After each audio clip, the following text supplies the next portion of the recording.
اب ہمیں معلوم بھی نہیں ہے بعض لفظوں کے بارے میں کہ یہ کس زبان کا لفظ ہے. مثلا کمرہ جماعت میں جو لفظ کمرہ ہے یہ آپ کو معلوم ہے کہ یہ اردو کا نہیں ہے, یہ نہ فارسی کا ہے نہ عربی کا ہے, ٹھیک ہے, یہ پرتگالی زبان کا لفظ ہے.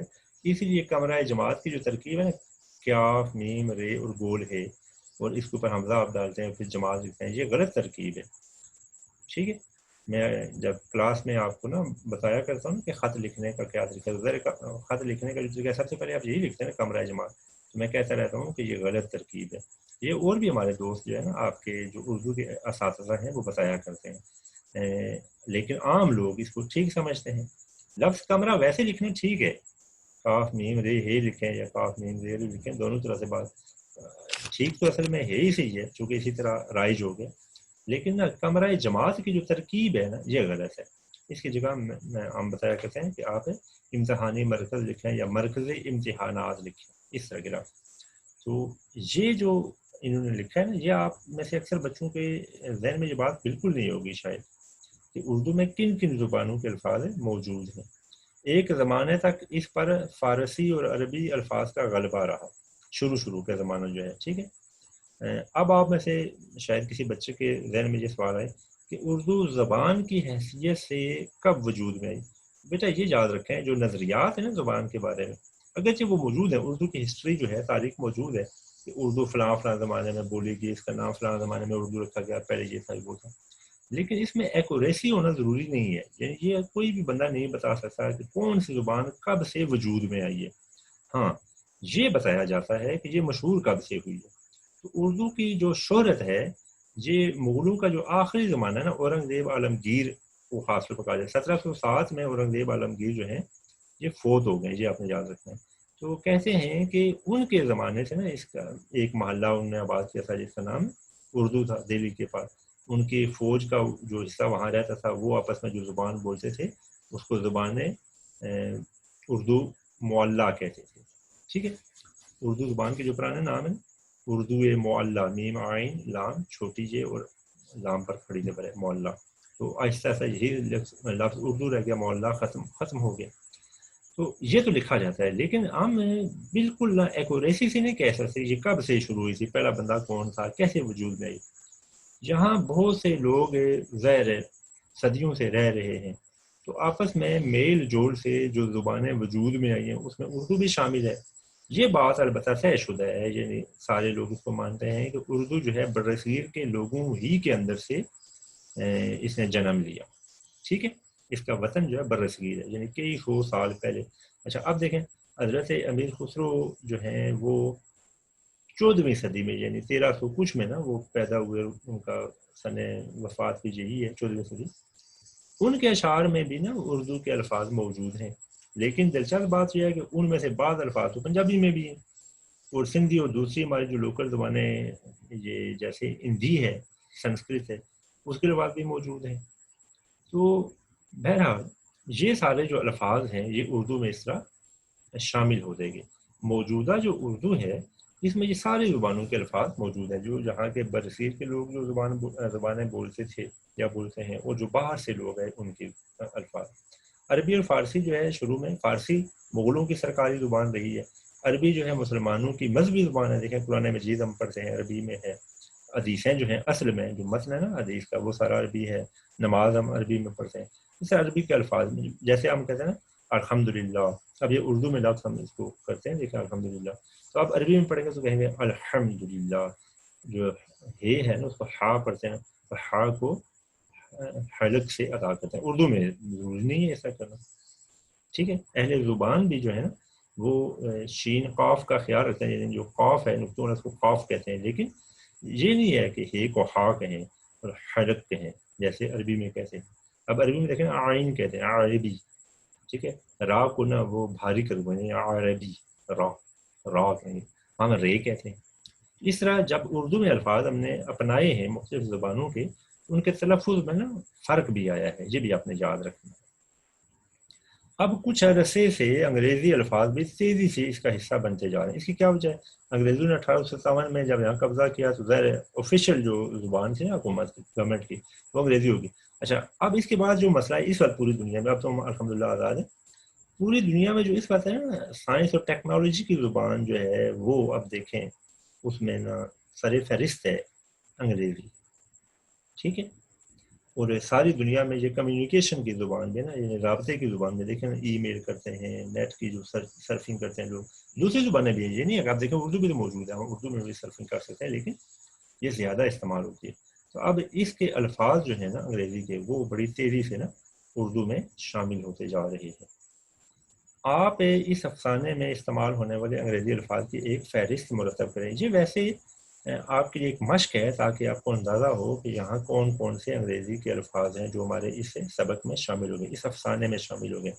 اس طرح کا سوال جو ہے پیپر میں آنے والا نہیں ہے، ٹھیک ہے.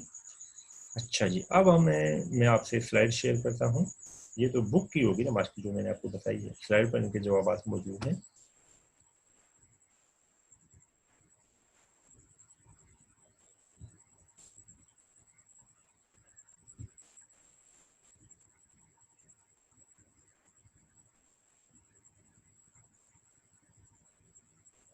جی بیٹا، یہ مشقی سوالات ہیں، میں اس کو زوم بھی کر دیتا ہوں، ویسے تو یہ واضح رہتا ہے اسی طرح لیکن پھر چلیے.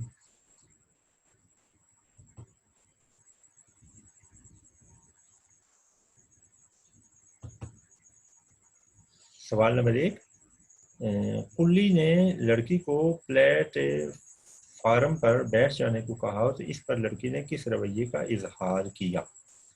جواب ہے یہ اگلی پر سکرول کر کے یہ جواب ہے. قلی نے جب لڑکی کو پلیٹ فارم پر بیٹھ جانے کو کہا تو اس پر لڑکی کو بہت مایوسی ہوئی.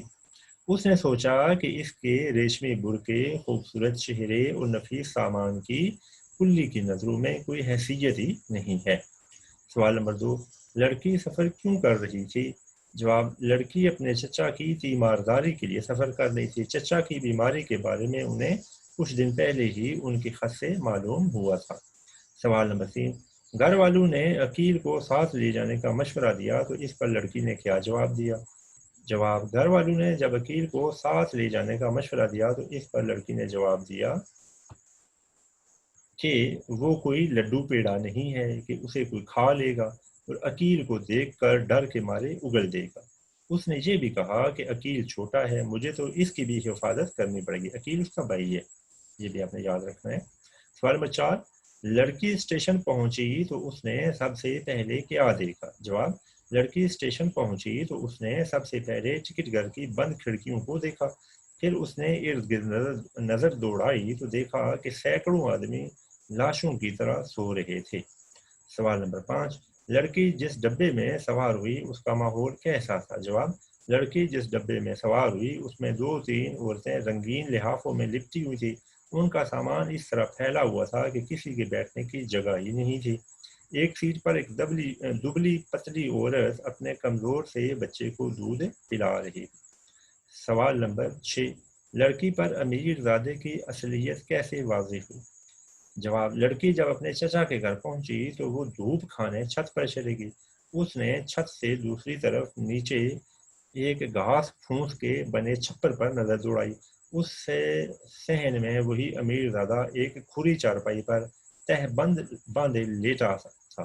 لڑکی کو اس کی چچا زاد بہن نے بتایا کہ یہ ایک غریب بیوہ کا گھر ہے جس کا بیٹا شہر میں پڑھتا ہے. یہی لڑکا اس کے ساتھ ہے نا دیکھیں ٹرین میں، اسی لیے یہ پڑھ رہا ہے شہر میں.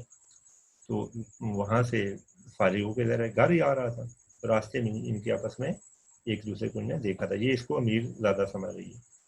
اچھا، پھر یہ والا الفاظ آگے نا مذکر مؤنث الفاظ کے لیے دیکھیں. لفظ برقع، لڑکی کا برقع خاصا قیمتی تھا، یہ لفظ مذکر ہو گیا. اچھا بیٹا، جملہ اس طرح بنانا ہے کہ اس سے پہلے کہا کی آئے یا آخر میں کوئی ایسا تھا تھی آئے کہ پتہ چلے. ٹھیک ہے، اس طرح کا جملہ نہیں بنانا جو نیوٹرل ہو جائے، پتہ نہیں چلے کہ یہ لفظ مذکر ہے یا مؤنث ہے. وہ جملہ تو ٹھیک ہوگا لیکن اس کے نمبر نہیں ملیں گے، اس لیے کہ جب اس طرح لکھنا ہے جیسے میں لکھا ہے نا، دیکھیں لفظ کا ہے اور تھا، فرض کریں یہ مذکر ہوتا ہے پھر کیا تھا؟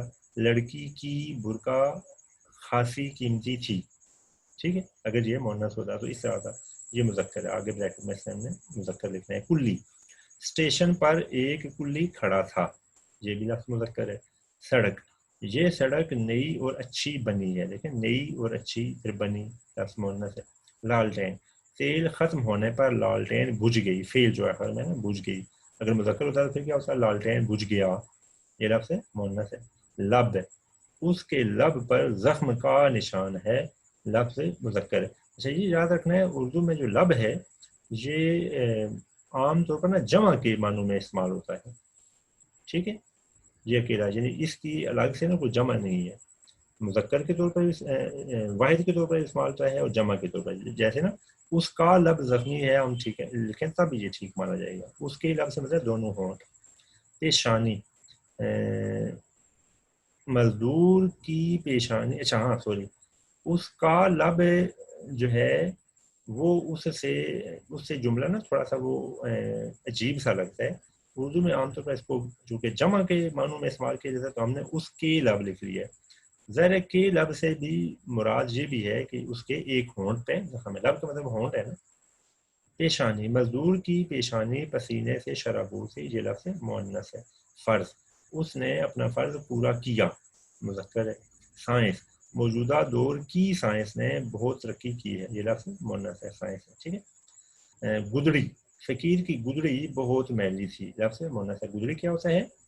لباس، ٹھیک ہے۔ اس کے الفاظ مانے بھی ہیں بیٹا، وہ یہ ذرا سا بتا دیں، جی الفاظ مانے اس کے تھوڑے سے ہیں، یہ بھی ذرا دیکھیں۔ لفظ ملمہ، سونے یا چاندی کا پانی چڑھانا، بناوٹی بات، جھوٹ، یعنی اس سبق میں اس کے یہ معنی، ویسے اس کے اصلی معنی یہ۔ بے مائیگی، غربت، طاقت نہ ہونا۔ چرمی، چرم کہتے ہیں چمڑے کو، چرمی کا مطلب ہوگا چمڑے کا بنا ہوا، کثیف، میلا، گندا۔ کل بلا رہا تھا، بے چینی سے پہلو بدلنا۔ ہول ڈال، بستر بند جو کہ سفر میں استعمال کرتے ہیں۔ پوکھر، تالاب، جوہڑ۔ ازمہلال، سستی، کمزوری۔ شرابور ہونا، بھیگ جانا، گیلا ہونا۔ برما رہا تھا، زخمی کر رہا تھا۔ قہر آلودہ، غصے والا۔ تو یہ بیٹا یہ ہو گیا، یہ سبق اتنا ہی ہے۔ اب میں اس کی سلائڈ آگے سکرول کر دیتا ہوں چونکہ ہم نے نیا سبق شروع کرنا ہے۔ پہلے ہم سبق پڑھیں گے تو پھر ہم الفاظ معنی اس چیز پر آئیں گے۔ تو اب جو نیا سبق ہے، یہ جو سلائڈ آپ کے سامنے ہے، یہ آپ نے دیکھ لیا، چغل خور، یہ ہمارا نیا سبق ہے۔ یہ ایک لوک داستان ہے، ٹھیک ہے، اور اس کے لکھنے والے ہیں شفیع عقیل۔ آج ہم نے یہ سبق شروع کرنا ہے۔ پہلے تعارف پڑھتے ہیں شفیع عقیل صاحب کا۔ 1930 میں پیدا ہوئے تھے، 2013 میں وفات ہے۔ شفیع عقیل لاہور کے قریب واقع ایک گاؤں چھینا میں پیدا ہوئے۔ وہ ایک معروف صحافی، ادیب اور شاعر تھے۔ ناسازگار حالات کی وجہ سے اعلیٰ تعلیم حاصل نہ کر سکے۔ ملازمت کے ساتھ ادیب فاضل اور منشی فاضل کے امتحان پاس کیے۔ 20 سال کی عمر میں لاہور سے کراچی چلے گئے اور مجید لاہوری کے رسالے نمک دان سے وابستہ رہے۔ بعد ازاں اخبار جہاں اور روزنامہ جنگ سے منسلک ہو گئے۔ یہ اپنی وفات تک میں پھر اسی روزنامہ جنگ میں کالم بھی لکھتے تھے، میں نے ان کے کالم میں بڑے شوق سے پڑھا کرتا تھا، بڑا اچھا لکھتے تھے جی۔ ان کا اسلوب سادہ اور سلیس ہے۔ ان کے تراجم ایسے ہیں کہ ان پر تب آزاد ہونے کا گمان ہوتا ہے۔ تب آزاد کا مطلب ہے تخلیق، جو خود لکھے گئے ہوں۔ تراجم ذرا ٹرانسلیشن ہے نا، کسی دوسری کو دیکھ کے کیا جاتا ہے۔ ان کا زیادہ تر کام لوک داستانوں پر مشتمل ہے۔ انہوں نے لوک کہانیوں کے تراجم بھی کیے۔ مختلف لوک داستانوں کو اردو میں منتقل کر کے انہوں نے ایک بڑی ثقافتی اور علمی و ادبی خدمت انجام دی ہے۔ ان کی تصانیف و تالیفات میں پنجاب کی لوک داستانیں، یہ نیشنل بک فاؤنڈیشن نے یہ کتاب شائع کی، ٹھیک ہے، یہ بہت پرانی، کوئی 1975 میں چھپی تھی۔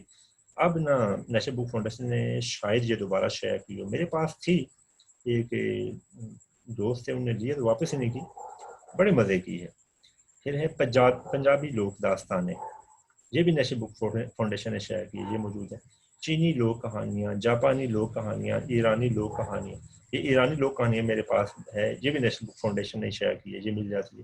پیرس پھر پیرس ہے، یہ ان کا سفر نامہ ہے۔ مجید لاہوری، ادبی مکالمے اور ہماری منزل، غازی یا شہید شامل۔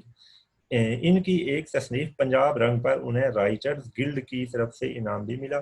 آپ کراچی میں مقیم اور بطور صحافی روزنامہ جنگ سے وابستہ تھے۔ اچھا جی، اب سب آ جاتا ہے چغل خور۔ یہ جیسے کہ پہلے میں نے کہا یہ ایک لوک داستان ہے، یہاں اس کا نا یہ جو بریکٹ ہے اس میں اس کی تعریف بھی آ جاتی ہے کہ لوک داستان کسے کہتے ہیں۔ اس سبق میں چغل خور کے بیانات جھوٹ کی ذیل میں آتے ہیں، یعنی جو اس نے باتیں کی اس کو ہم جھوٹ کہیں گے، اور یہ چغل خوری کی بجائے فتنہ پروری ہے، یعنی چغلی یہ نہیں ہے، یہ تو جھوٹ ہے اس نے جو بولا ہے۔ چغلی تو یہ ہوتی ہے کہ آپ کسی سے بات سنیں اور وہ جا کے کسی دوسرے کو بتا دیں کہ فلاں بندہ تمہارے بارے میں یہ بات کہہ رہا ہے، لیکن اگر اس بندے نے وہ بات کی نہ ہو اور آپ جا کے دوسری جگہ کہیں کہ اس بندے کو یہ ہے، تو اس کو بہتان کہتے ہیں جو کہ جھوٹ ہے، ٹھیک ہے۔ بہرحال جہاں اس کو چغل خور کہا گیا ہے تو یہ صرف فتنہ پروری ہے، فتنہ پیدا کرنا، فساد پیدا کرنا۔ یہ ایک لوک کہانی ہے، یہ دیکھیں، لوک کہانی، یہ لوک کہانیاں یا لوک داستانیں کسی معاشرے، تہذیب اور زبان کا قیمتی سرمایہ ہوتی ہیں۔ ان کہانیوں کے مصنف کا کسی کو عطا پتہ نہیں ہوتا، یعنی یہ نہیں پتہ چلتا کہ یہ اب جیسے یہ ہے، یہ شفیع عقیل صاحب نے نہیں لکھی، بلکہ ان سے پہلے یہ موجود ہے، صرف یہ ہے کہ ان الفاظ میں جیسے کہ یہ ہمارے سامنے ہے، یہ شفیع عقیل صاحب نے ان کو اس طرح گویا الفاظ کا جامع پہنا دیا۔ کہانی پہلے سے موجود تھی، ٹھیک ہے، یہ آپ بات آپ نے یاد رکھنی ہے، جو کہ یہ لوک کہانی ہے، لوک داستان ہے۔ یہ کہانیاں سینہ بسینہ ایک نسل سے دوسری نسل میں منتقل ہوتی رہتی ہیں۔ آج کل چونکہ نا بیٹا یہ آ گیا ہے نا، ٹی وی کا، انٹرنیٹ کا، اس کا زمانہ ہے، تو ایک گھر میں لوگ اکٹھے بیٹھتے نہیں ہیں۔ پرانے وقتوں میں یا آج کل بھی گاؤں میں جہاں یہ چیزیں نہیں ہیں، نیٹ نہیں ہے، ٹی وی نہیں ہے، وہاں لوگ بیٹھتے ہیں تو گھر کا ایک جو بڑا ہوتا ہے نا، ان کی والدہ، بچوں کی والدہ، نانی، دادی، جو بھی ہے، یا والد، وہ پھر بچوں کو کہانیاں سناتے ہیں۔ وہ اس طرح کی کہانیاں ہوتی ہیں، لوک داستانیں۔ تو وہ سینہ بسینہ منتقل ہونے سے یہ مطلب ہے کہ جو بڑا آدمی ہوتا ہے نا، اس نے اپنے بزرگوں سے یہ کہانی سنی ہوتی ہے، اب وہ اپنے بچوں کو سنا رہا ہے۔ یہ کہانی لکھی کہیں نہیں ہوتی تھی، ٹھیک ہے۔ اب تو مجھے موجودہ زمانہ آیا ہے تو بعض لوگوں کو خیال آیا کہ ان کہانیوں کو لکھ لینا چاہیے، ایسا نہ ہو کہ یہ ضائع ہو جائیں، جیسے کہ شفیع عقیل صاحب نے یہ کہانی لکھ لی ہے، ٹھیک ہے۔ یہ پنجابی لوک داستانی سے ہے کہ یہ پنجاب جو ہے نا، جہاں جہاں پنجابی بولنے والے رہتے ہیں، وہاں یہ لوگوں میں، یہ گھروں میں یہ داستان اس طرح سنائی جاتی تھی، ٹھیک ہے۔ ان کے ذریعے سے محبت، ایثار، خلوص، مروت، اتحاد، دوستی اور بہادری جیسی صفات معاشرے میں پروان چڑھتی ہیں اور نسلوں کی کردار سازی میں اہم کردار ادا کرتی ہیں۔ یعنی انہیں جو داستانیں ہیں، ان میں یہ باتیں ہیں جو اصل میں ایک نسل دوسری کو کہانی کے ذریعے سکھاتی ہے، ٹھیک ہے۔ جیسے کہ یہ کہانی ہم پڑھیں گے، پھر آخر میں آپ دیکھیں گے کہ آپ کو کیا کیا چیزیں پتہ چلی ہیں، کیا آپ نے سیکھا ہے۔ اب ہم سبق پڑھتے ہیں۔ اگلے وقتوں کی بات ہے، کسی گاؤں میں ایک چغل خور رہتا تھا۔ دوسروں کی چغلی کھانا اور ایک کی بات دوسرے سے کرنا اس کی عادت تھی، اور لاکھ کوشش کے باوجود وہ اپنی عادت کو نہ چھوڑ سکا۔ اس نے بارہا اس بات کا ارادہ کیا کہ اب کسی کی چغلی نہیں کھائے گا، ایک کی بات دوسرے سے نہیں کہے گا۔ یہ اس کی ہے چغلی کی تعریف، ٹھیک ہے، ایک کی بات دوسرے سے کرنا، بارہا کئی دفعہ، لیکن ہر بار وہ اپنے اس ارادے میں ناکام ہو جاتا۔ دراصل وہ اپنی عادت سے مجبور تھا، اور اسی عادت کی وجہ سے اسے اپنی ملازمت سے بھی ہاتھ دھونا پڑے تھے۔ ملازمت سے ہاتھ دھونا پڑے، ملازمت سے نکال دیا گیا، ٹھیک ہے، اس لیے کہ اپنا جو اس کا مالک تھا اس کی چوریاں کھاتا تھا، دوسروں کو جا کے بتاتا تھا کہ میرے مالک نے جی کہا ہے، تو مالک نے کہا کہ چلو بھائی تم آپ اپنے گھر چلے جاؤ، میں تمہیں ملازم رکھنے کو تیار نہیں ہوں، میری باتیں جا کے دوسروں کو بتاتے ہو۔ چنانچہ وہ بیکار تھا، اس نے دوسری ملازمت کی بہتیری کوشش کی۔ بہتیری کا معنی ہوتا ہے کافی، بہت سے بہتیری ہے، مگر وہ اس میں کامیاب نہ ہو سکا۔ کچھ دن تک تو اپنی جمع پونجی پر گزر بسر کرتا رہا۔ جمع پونجی جو آدمی نے بچت کی ہو، پیسے جو بچا کے رکھے ہوں، لیکن جب تھوڑا تھوڑا کر کے اس کا سارا سرمایہ ختم ہو گیا تو بہت پریشان ہوا۔ اس نے نوکری اور مزدوری کے لیے سر توڑ کوشش شروع کر دی کہ کہیں فاقوں کی نوبت نہ آ جائے۔ نوبت کے لفظی معنی ہوتے ہیں باری، ٹرن، یعنی ایسا نہ ہو کہ جی میرے پیسے ختم ہو جائیں اور مجھے بھوکا ہی رہنا پڑ جائے۔ مختلف لوگوں سے کہا، در در کی خاک چھانی، ایک ایک کے پاس گیا، مگر مصیبت یہ تھی کہ چغل خور ہونے کی وجہ سے اسے کوئی بھی اپنے پاس ملازم رکھنے کو تیار نہ ہوتا تھا۔ گاؤں کے تمام لوگ اس سے اچھی طرح واقف تھے اور اس کی چغلی کھانے کی عادت کے بارے میں جانتے تھے، اس لیے اسے کوئی بھی منہ نہ لگاتا تھا۔ منہ نہ لگاتا تھا یعنی اس کو ملازم رکھنے پر تیار نہ تھا۔